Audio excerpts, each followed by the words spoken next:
मधुबन के बाबा,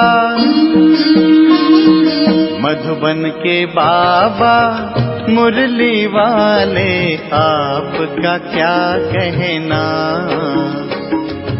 आपका क्या कहना। ओम शांति। आज 19 अगस्त 2024 के साकार मधुर महावाक्य हैं। आज मीठे मीठे बापा दादा बोले, मीठे बच्चे ज्ञान की धारणा करते रहो तो अंत में तुम बाप समान बन जाएंगे। बाप की सारी ताकत तुम हजम कर लेंगे।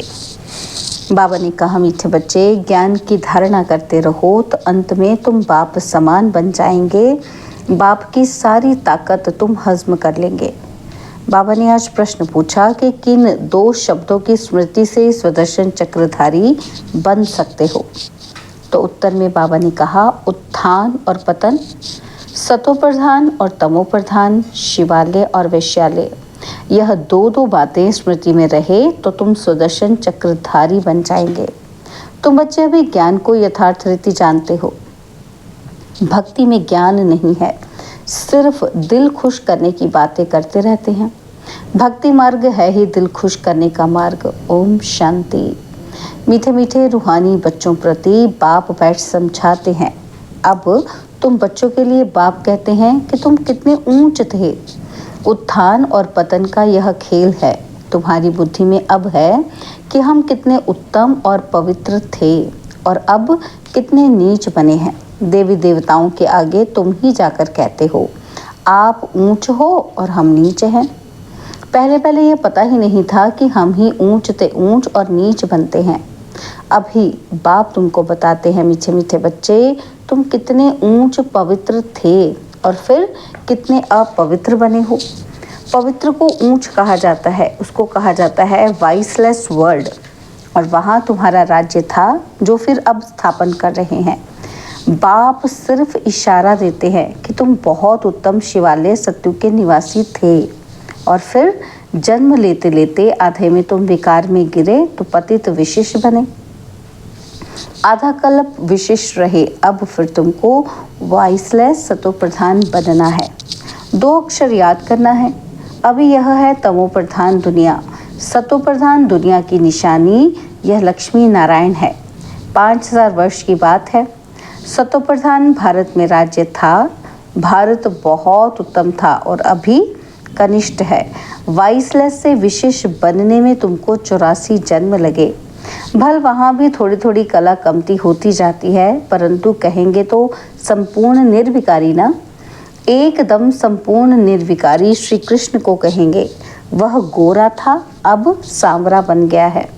तुम यहाँ बैठे हो तो बुद्धि में रहना चाहिए कि हम शिवालय में विश्व के मालिक थे। दूसरा कोई धर्म ही नहीं, सिर्फ हमारा ही राज्य था। और फिर 2 कला कम हुई। जरा जरा कला कम होते त्रेता में 2 कला कम हो गई। पीछे विशेष बनते हैं और गिरते गिरते छीछी बन जाते हैं। इसको कहा जाता है विशेष वर्ल्ड। विषय वैतरणी नदी में गोते खाते रहते हैं, वहाँ क्षीर सागर में रहते थे। तुम सारे वर्ल्ड की हिस्ट्री ज्योग्राफी को, अपने 84 जन्मों की कहानी को भी समझ गए हो। हम वाइसलेस थे, इनके राज्य में थे। पवित्र राजाई थी, उसको कहेंगे फुल स्वर्ग, और फिर त्रेता में सेमी स्वर्ग। ये तो बुद्धि में तो है ना। बाप ही आकर सृष्टि के आदि मध्य अंत का राज समझाते हैं। मध्य में ही रावण आया है और फिर अंत में इस विशेष दुनिया का विनाश होगा। फिर आदि में जाने के लिए पवित्र बनना है। अपने को आत्मा समझ मामिकम याद करो, अपने को देह नहीं समझो। तुमने भक्ति मार्ग में वायदा किया था कि बाबा आप आएंगे तो हम आपका ही बनेंगे। आत्मा बाप से बातें करती है। श्री कृष्ण कोई सर्व आत्माओं का बाप थोड़ी ही था। आत्माओं का बाप तो निराकार शिव बाबा एक ही है। उस हद के बाप से हद का वर्षा और बेहद के बाप से बेहद का वर्षा भारत को मिलता है। इसलिए सत्य को कहा जाता है शिवालय। शिव बाबा ने आकर देवी देवता धर्म की स्थापना की। यह तो सदैव याद रखना चाहिए। खुशी की बात है ना। और अभी हम फिर शिवालय में जाते हैं। कोई मरता है तो कहेंगे स्वर्ग गया, परंतु ऐसे कभी कोई जाता नहीं। ये सब भक्ति मार्ग के गपोड़े हैं। दिल खुश करने के लिए सच सच हेवन में तो अभी तुम जाने वाले हो। वहाँ कोई रोग आदि होते ही नहीं, तुम सदैव हर्षित रहते हो। तो बाप कितना सहज करके छोटे छोटे बच्चों को जैसे बैठ समझाते हैं। भल बाहर में कहाँ भी रहते तुम पद पा सकते हो। इसमें पवित्रता तो पहले मुख्य है। खान पान शुद्ध हो। देवताओं के आगे कभी सिगरेट बीड़ी आदि का भोग लगाते हो क्या? ग्रंथ के आगे कभी अंडे व बीड़ी आदि का भोग रखा है क्या? ग्रंथ को समझते हैं कि जैसे यह गुरु गोविंद का शरीर है, ग्रंथ को इतना मान देते हैं यह गुरु की जैसे देह है। ऐसे सिख लोग समझते हैं, परंतु गुरु नानक ने थोड़ी बैठ ग्रंथ लिखा है। नानक ने तो अवतार लिया, सिख लोगों की वृद्धि हुई और बाद में वह ग्रंथ आदि लिखे हैं। एक के बाद फिर सिख धर्म में आते गए हैं। पहले तो ग्रंथ भी इतना छोटा हाथ का लिखा हुआ था। अब गीता के लिए समझते हैं कि ये श्री कृष्ण का रूप है। ऐसे मानो जैसे नानक का ग्रंथ वैसे श्री कृष्ण की गीता गाई हुई है। श्री कृष्ण भगवानुवाच ही कहते रहते हैं। इसको कहा जाता है अज्ञान। ज्ञान तो एक परमपिता परमात्मा में ही है। गीता से ही सद्गति होती है। वह ज्ञान तो बाप के पास ही है। ज्ञान से दिन, भक्ति से रात होती है। अब बाप कहते हैं आत्मा को पवित्र बनाना है, उसके लिए मेहनत करनी पड़ी। माया के तूफान जैसे जबरदस्त आते हैं जो ज्ञान एकदम मोड़ जाता है, इसको बोल भी ना सके। पहला काम विकार ही बहुत तंग करता है, उसमें ही टाइम लगता है तो 1 सेकंड में जीवन मुक्ति की बात। बच्चा पैदा हुआ और मालिक बना। तुमने पहचाना कि शिव बाबा आया हुआ है और वर्षे के हकदार बने। गीता भी शिव बाबा ने ही गाई थी। उसने ही कहा है मामेकम याद करो। मैं इस साधारण तन में आता हूँ। श्री कृष्ण साधारण थोड़ी ही है, वो तो जन्म लेते हैं तो जैसे बिजली चमक जाती है, बहुत प्रभाव पड़ता है। इसलिए श्री कृष्ण का अब तक भी गायन करते हैं। बाकी शास्त्र आदि सब भक्ति मार्ग के हैं। इंग्लिश में फिलॉसफी कह देते हैं। स्पिरिचुअल नॉलेज तो स्पिरिचुअल फादर ही दे सकते हैं। खुद कहते हैं कि मैं तुम्हारा स्पिरिचुअल फादर हूँ, ज्ञान का सागर हूँ। और तुम बच्चे भी बाप से सीख रहे हो, ज्ञान को धारण कर रहे हो। फिर पिछाड़ी में बाप मिसल बन जाएंगे। सारा मदार धारणा पर है। फिर वह ताकत आ जाएगी बाप की याद से। तो याद को जौहर कहा जाता है। तलवारों में भी फर्क तो होता है ना। वही तलवार 100 रुपए वाली भी होती है और वही तलवार 3-4 हज़ार रुपए की भी होती है। बाबा तो अनुभवी है ना। तलवार का बहुत मान होता है। गुरु गोविंद सिंह की तलवार का कितना मान है। तो तुम बच्चों में भी योग का बल चाहिए, तो ज्ञान तलवार में जौहर चाहिए और जौहर आने से फिर जल्दी समझेंगे। ड्रामा अनुसार तुम मेहनत करते रहते हो। जितना जितना बाप को याद करेंगे, याद से ही पाप कटेंगे। पतित पावन बाप ही युक्ति बता रहे हैं और फिर कल्प बाद भी ऐसे ही आकर तुमको ज्ञान देंगे। इनको भी सब त्याग करा के ऐसे ही अपना रथ बनाएंगे। तुम बच्चों को वहाँ कितनी कशिश हुई, कैसे सब भागे। बाप ने कशिश है ना। अभी तुमको भी ऐसा संपूर्ण बनना है। नंबरवार ही बनेंगे। यह राजधानी स्थापन होती है। सृष्टि चक्र को तो समझ लिया है। सतयुग आदि से कलयुग अंत तक। अभी है संगम युग। बाप को भी जरूर आना पड़े पावन बनाने। पावन अर्थात सतो प्रधान। और फिर खाद पड़ती गई। अब ये खाद निकले कैसे? आत्मा सच्ची होती है तो जेवर भी सच्चा अर्थात गोरा शरीर होता है। आत्मा झूठी बनती है तो शरीर भी पतित होता है।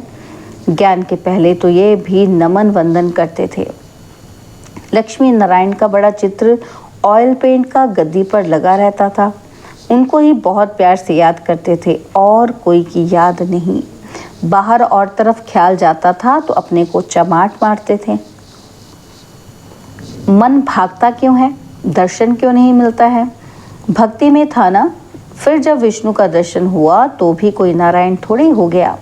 पुरुषार्थ तो जरूर करना होता है। एम ऑब्जेक्ट तो सामने खड़ी है। यह चैतन्य में थे जिनका जड़ चित्र बनाया है। बाप आया है पावन बनाने, नर से नारायण बनाते हैं। तुम भी उन्हीं की राजधानी में थे, फिर ऐसा बनने का पुरुषार्थ करते हो तो अच्छी रीति फॉलो करना चाहिए। ब्रह्मा को देवता थोड़ी कहा जाता है, विष्णु देवता ठीक है, मनुष्य को तो कुछ पता ही नहीं। कहते हैं गुरु ब्रह्मा गुरु विष्णु। अब विष्णु गुरु किसका हुआ? सबको गुरु कहते रहते हैं। शिव परमात्मा नमा, उनको गुरु, उनको परमात्मा कह देते हैं। सबसे बड़ा तो बाप है ना, उनसे हम ये सीख रहे हैं औरों को सिखलाने के लिए। सतगुरु जो तुमको समझाते हैं वह तुम औरों को समझाते हो। गुरु को ऐसे नहीं कहेंगे कि ये बाप है, टीचर है, नहीं नहीं, तो ये सारी नॉलेज तुम्हारी बुद्धि में होनी चाहिए। हम शिवालय में थे, अभी विश्यालय में पढ़े हैं और फिर अब शिवालय में जाना है। भल कहते हैं कि ब्रह्म में लीन हो गया, ज्योति ज्योत समाया, परंतु आत्मा तो अविनाशी है। हर एक में अपना अपना पार्ट भरा हुआ है। सब एक्टर्स हैं, उनको अपना पार्ट बजाना ही है, वे कभी मिट नहीं सकता। जो भी सारी दुनिया की आत्माएं हैं उनको पार्ट बजाना है। जैसे कि नए सिरे शूटिंग होती जाती है, परंतु ये अनादि शूटिंग हुई पड़ी है। ये वर्ल्ड की हिस्ट्री ज्योग्राफी रिपीट होती रहती है। यह वंडरफुल सितारा है जो भ्रिकुटी के बीच चमकता है, कभी घिसता ही नहीं। ये ज्ञान तुम्हारे में आगे नहीं था। वंडर ऑफ वर्ल्ड, हेवन अथवा स्वर्ग नाम सुनकर दिल खुश होता है। अभी तो सत्युग है नहीं, अभी है कलयुग, तो पुनर्जन्म भी कलयुग में ही लेंगे। जाना तो सबको ज़रूर है, परंतु पतित आत्माएं तो जा ना सके। अभी तुम बच्चे पावन बनते हो योग बल से। पावन दुनिया गॉडफादर ही स्थापन करते हैं और फिर रावण हेल बनाते हैं। ये तो प्रत्यक्ष है ना, रावण को जलाते हैं ना। मनुष्य तो कहते हैं ये अनादि चला आता है, परंतु कब से शुरू होता यह भी किसी को पता नहीं है। आधा आधा तो कर ना सके, क्योंकि लाखों वर्ष कह देते हैं। कलयुग को फिर 40,000 वर्ष कह देते हैं, तो मनुष्य घोर अंधियारे में है ना। अज्ञान नींद से जागना बड़ा मुश्किल है, जागते ही नहीं है। अभी है संगम युग, जबकि बाप आकर पावन बनने की युक्ति बताते हैं। तुम पावन होंगे तो पावन दुनिया स्थापन हो ही जाएगी। ये पतित दुनिया ही खलास हो जाएगी। अभी कितनी बड़ी दुनिया है, सत्युग में तो बहुत छोटी दुनिया हो जाएगी। अब माया पर जीत पाकर पावन जरूर बनना है। बाप कहते हैं माया बड़ी दुस्तर है, पावन बनने में ही अनेक प्रकार के विघ्न डालती है। पवित्र बनने की हिम्मत रखते हैं और फिर माया आकर क्या हाल बना देती है, घूसा लगाकर गिरा देती है और की कमाई खत्म कर देती है। फिर बहुत मेहनत करनी पड़ती है। कोई तो गिरते हैं फिर मुंह भी नहीं दिखाते हैं और फिर इतना ऊंच पद पा ही ना सके। पूरा पुरुषार्थ होना चाहिए, फेल नहीं होना चाहिए। इसलिए कोई गंधर्वी विवाह भी करके दिखाते हैं। सन्यासी लोग कहते हैं शादी की और पवित्र रहें, ये तो इम्पॉसिबल है। बाप कहते हैं पॉसिबल है, क्योंकि प्राप्ति बहुत है। यह अंतिम एक जन्म तुम पवित्र बनेंगे तो तुमको स्वर्ग की बादशाही मिलेगी। क्या इतनी बड़ी प्राप्ति के लिए तुम एक जन्म पवित्र नहीं रह सकते हो? कहते हैं बाबा हम ज़रूर रहेंगे।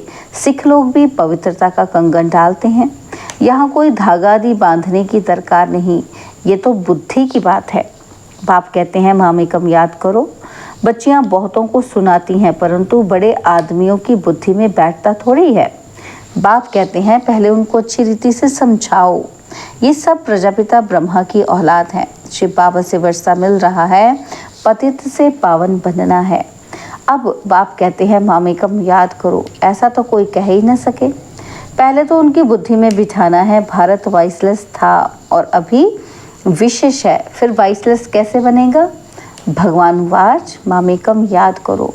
बस इतना कहो तो भी अहो भाग्य, परंतु इतना भी नहीं कह सकेंगे, भूल जाएंगे। बाबा ने समझाया था, उद्घाटन तो बाप ने कर दिया है, बाकी तुम निमित्त कर रहे हो। फाउंडेशन लगा दिया है, बाकी अब सर्विस स्टेशन का उद्घाटन होता है। ये तो गीता की ही बात है। गीता में भी है कि हे बच्चों तुम काम पर जीत पहनो तो ऐसे जगत जीत बनेंगे 21 जन्मों के लिए। भल खुद ना बने औरों को तो समझाएं, ऐसे भी बहुत हैं। औरों को उठाकर खुद गिर पड़ते हैं। काम महाशत्रु है, एकदम गटर में गिरा देता है। जो बच्चे काम पर जीत पाते हैं वही जगत जीत बनते हैं। अच्छा, मीठे मीठे सिकिलते बच्चों प्रति माता पिता बाप दादा का याद प्यार और गुड मॉर्निंग। रूहानी बाप की रूहानी बच्चों को नमस्ते। हम रूहानी बच्चों की रूहानी बाप दादाजी को दिलवा जान सिकवा प्रेम से नमस्ते। ओम शांति। प्यारे बाबा, मीठे बाबा, मेरे बाबा, शुक्रिया बाबा, शुक्रिया बाबा, शुक्रिया।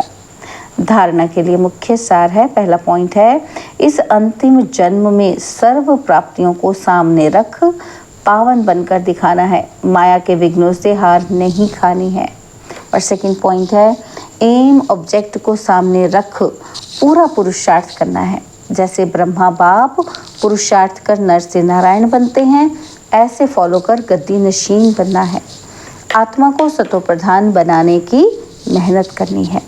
बाबा ने आज वरदान दिया, अधिकारी बन समस्याओं को खेल खेल में पार करने वाले हीरो पार्टधारी भव। अधिकारी बन समस्याओं को खेल खेल में पार करने वाले हीरो पार्टधारी भव। चाहे कैसी भी परिस्थितियां हो, समस्याएं हो, लेकिन समस्याओं के अधीन नहीं। अधिकारी बन समस्याओं को ऐसे पार कर लो जैसे खेल खेल में पार कर रहे हैं। चाहे बाहर से रोने का भी पार्ट हो, लेकिन अंदर हो कि ये सब खेल है, जिसको कहते हैं ड्रामा। और ड्रामा के हम हीरो पार्टधारी हैं। हीरो पार्टधारी अर्थात एक्यूरेट पार्ट बजाने वाले। इसलिए कड़ी समस्या को भी खेल समझ हल्का बना दो, कोई भी बोझ ना हो। स्लोगन, सदा ज्ञान के सिमरन में रहो तो सदा हर्षित रहेंगे, माया की आकर्षण से बच जाएंगे। सदा ज्ञान के सिमरन में रहो तो सदा हर्षित रहेंगे, माया की आकर्षण से बच जाएंगे। ओम शांति। और अब यह एक बहुत अच्छी वीडियो भी जरूर देखें।